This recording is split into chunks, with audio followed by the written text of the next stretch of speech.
ओम गम गणपतये नमः। प्रणाम मित्रों, भक्ति रस अमृत में आप सभी का पुनः स्वागत है।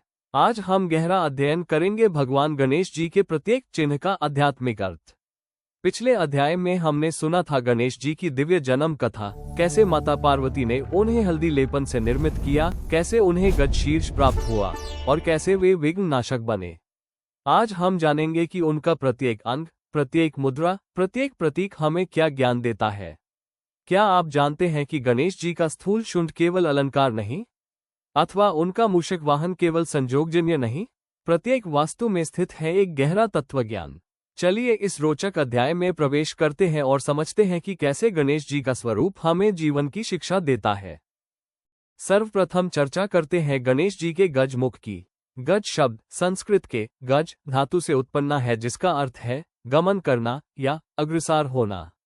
ये दर्शाता है कि गणेश जी सदा प्रगति और उन्नति के प्रतीक है।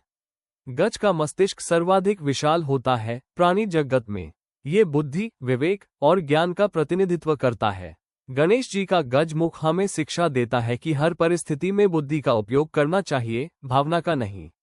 गज की शुंड अत्यधिक लक्षणीय होती है। यह एक सुई से लेकर भारी काष्ठ तक उठाने में सक्षम है। ये हमें जीवन में अनुकूलनाशीलता का महत्व सिखाता है। गणेश जी की शुंड हमें संदेश देती है कि हम भी हर परिस्थिति में स्वयं को साधित कर सकते हैं।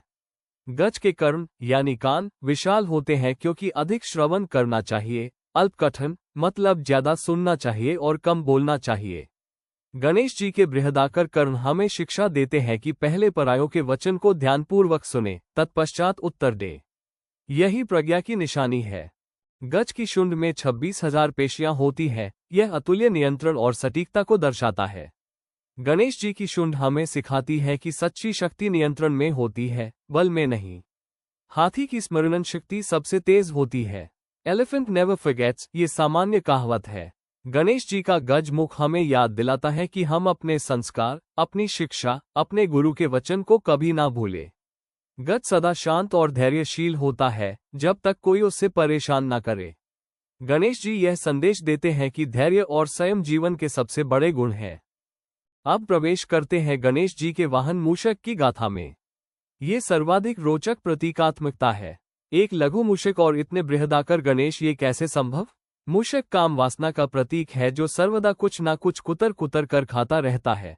बिल्कुल वैसी ही हमारी इच्छाएं हैं जो निरंतर कुछ ना कुछ चाहती रहती है। जब गणेश जी मूषक पर आरूहित है, इसका अभिप्राय यह है कि वे इच्छाओं को नियंत्रित कर रहे हैं, न कि इच्छाएं उन्हें नियंत्रित कर रही है। गणेश जी का मूषक पर नियंत्रण ये सिखाता है कि हम अपनी काम शक्ति को कैसे धर्माधिक दिशा में प्रेरित कर सकते हैं। जैसे गणेश जी मूषक को जहां चाहे ले जाते हैं, वैसे ही हम अपनी वासनाओं का उपयोग आध्यात्मिक उन्नति के लिए कर सकते हैं। एक और गहरा अर्थ यह है कि बृहत्तम बाधाएं भी लघु प्रयासों से पार हो सकती हैं, यदि उचित दिशा हो। मूषक लघु है परंतु लक्ष्यबद्ध है। यही गणेश जी का संदेश है। एकाग्रता और दृढ़ संकल्प से कोई भी लक्ष्य प्राप्त कर सकते हैं। मूषक रात में अधिक सक्रिय होता है, अंधकार में देख सकता है। ये दर्शाता है कि ज्ञान के प्रकाश से हम जीवन के अंधकार को दूर कर सकते हैं। गणेश जी का मूषक हमें सिखाता है कि अंधकार में भी राह ढूंढनी चाहिए। गणेश जी के हस्त में मोदक क्यों विद्यमान है? मोदक केवल मिष्ठान नहीं, यह आध्यात्मिक आनंद का प्रतीक है। जैसे मोदक का स्वाद मधुर और सुखदायक होता है, वैसे ही आध्यात्मिक ज्ञान और भक्ति का अनुभव होता है।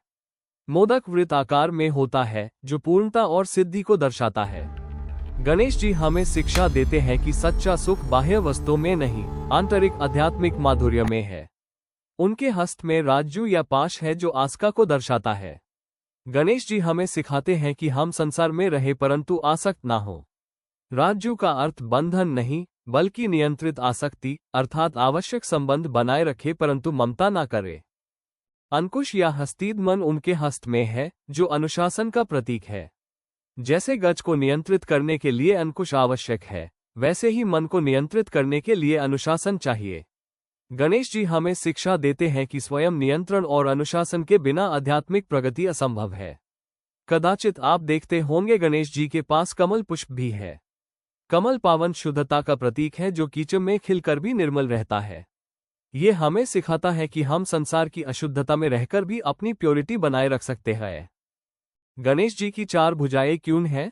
चार भुजा चारों दिशाओं को दर्शाती है, उत्तर, दक्षिण, पूर्व, पश्चिम। इसका अभिप्राय यह है कि गणेश जी की कृपा सब दिशाओं में सर्वत्र उपलब्ध है। चार भुजा चारों प्रकार की मनुष्य व्रीहि भी दर्शाती है, मन यानी मन, बुद्धि यानी विवेक, चिता यानी चेतना और अहंकार यानी गर्व। गणेश जी इन सबको संतुलित करने में सहायता करते हैं। एक भुजा में मोदक, ये पुरस्कार है सत्कर्म का। दूसरी भुजा में अंकुश, यह अनुशासन का प्रतीक है। तीसरी भुजा में आशीर्वाद मुद्रा, ये कृपा प्रदान करने का चिन्ह। चौथी भुजा में रक्षा मुद्रा, ये हमें सर्वविध भय से सुरक्षित रखने का वचन। अभय मुद्रा यानी निर्भयता विशेष महत्वपूर्ण है।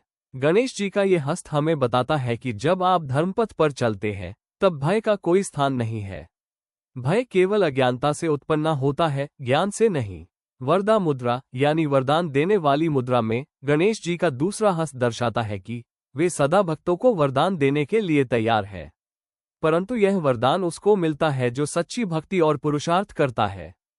गणेश जी का भगना डांट केवल महाभारत की गाथा नहीं, इसमें गहरा आध्यात्मिक संदेश निहित है। टूटा डांट त्याग का प्रतीक है, परंतु ये त्याग दुख का नहीं, प्रेम का है। जब आप किसी कार्य के लिए संपूर्ण रूप से समर्पित हो जाते हैं तब आप अपनी व्यक्तिगत सुविधा को भी त्याग कर देते हैं।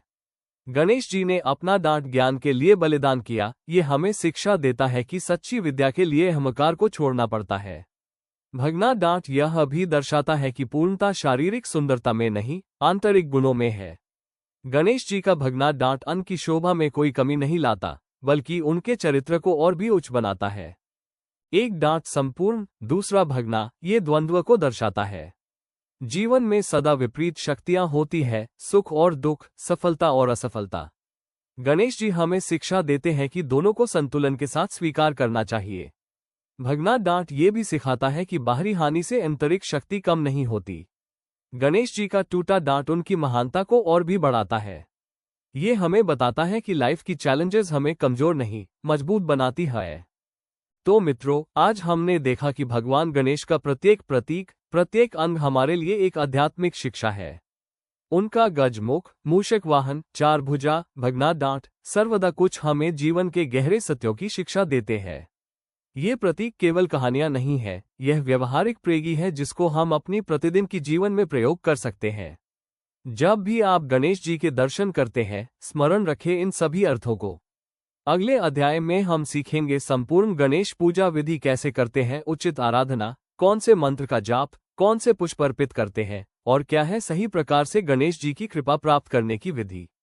यदि आपको यह वीडियो रुचिकर लगा तो प्रशंसा करिए, साझा करिए अपने परिवार और मित्रगण के साथ। चैनल को अवश्य सब्सक्राइब करें और टिप्पणी में बताएं कि कौन सा प्रतीक आपको सर्वाधिक प्रभावशाली लगा। गणपति बाप्पा मोरया। अगले अध्याय तक के लिए ओम गम गणपतये नमः।